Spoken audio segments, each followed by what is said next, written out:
and the token refugee family. The Tran family blended right into the mix, like proverbial flies in the ointment. That is to say, we didn't. Carlisle's glitter was unmistakably 80s, but its structure was straight from the post-war era, bricked together by the mortar of the 50s. We had a downtown Woolworths with a chrome luncheonette counter and red vinyl stools, and a grand movie theater with its incandescent marquee. The four corners of Carlisle's town square were righted by 2 courthouses and 2 churches, Episcopalian and Presbyterian, God and law and God. It wasn't a subtle message to any of us living in Carlisle what was at the heart of the town. And the pièce de résistance, our high school was the town's designated Cold War fallout shelter. The blue and yellow radiation placards festooned our hallways, reminding us that we were only a button push away from nuclear annihilation. From what I gleaned on television, Carlisle seemed like a slice of American pie a la mode. We bottled lightning bugs on summer nights. Trucks flew Confederate flags. We loitered at 7-Elevens and truck stops. We shopped at flea markets and shot pellet guns. My high school provided a daycare for girls who had gotten pregnant but were still attending classes. We stirred up marching band pride and fomented football rivalries. The auto shop kids rattled by in muscle cars and smoked in ashen cabals before the first period bell. We were rural royalty, Dairy Queens and Burger Kings.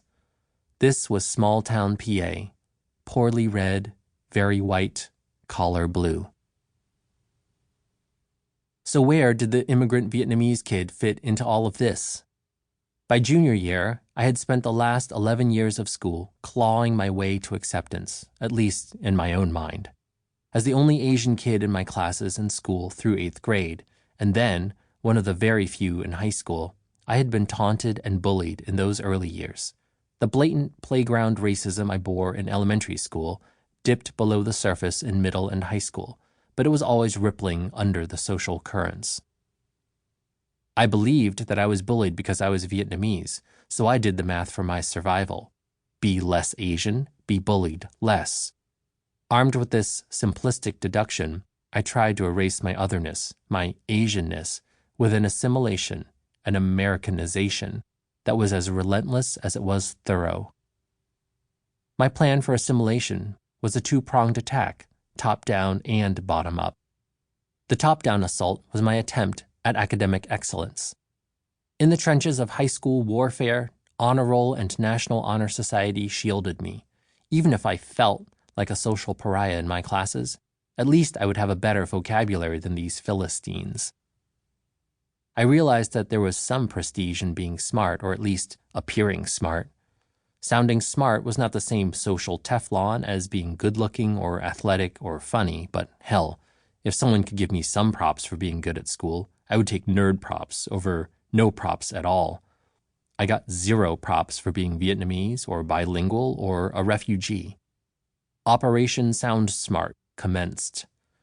I read voraciously. I studied tirelessly. I read as much, or at least name-dropped as much, of the Western literary canon as I could. Of course, I was a teenager. What the hell did I really know? But my drive was as tenacious as my ignorance was deep. Being an intellectual gave me some clout in the classroom. And basking myself in the esteem of my classmates, I felt the warmth of their respect in sharp contrast to my cloaked envy of them.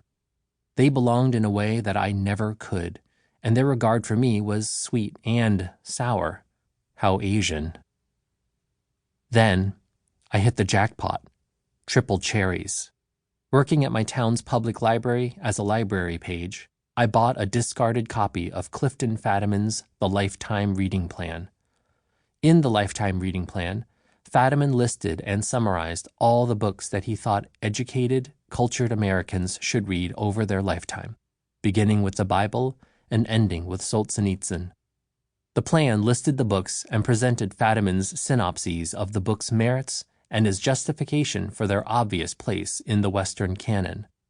His introduction was unapologetically American, classist, and white, and I loved it. The plan would be the most powerful